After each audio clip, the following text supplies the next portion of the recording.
Matters security now, and the Director of Criminal Investigations, George Kinoti, has disowned the existence and details of a case purportedly filed by him to be heard on Monday, and that is before Justice Anthony Kimani in the Judicial Review Court.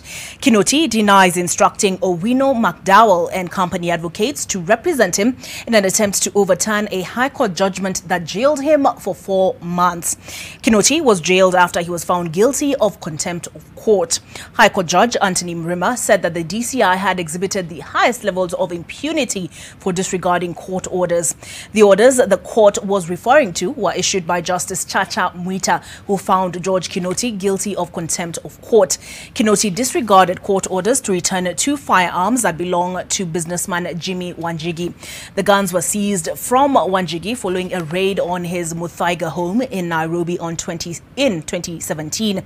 And on Thursday, High Court Judge Anthony Mrima said in his ruling that Kinoti had remained defiant even after being directed to return the firearms. Consequently, Mrima ordered Kinoti to surrender himself to the police in charge of Committee Maximum Security Prison within 7 days and to start serving his sentence. Should he fail to do so, the Inspector General of Police, Hilary Mutyambai, has been instructed to arrest him on the day he leaves office.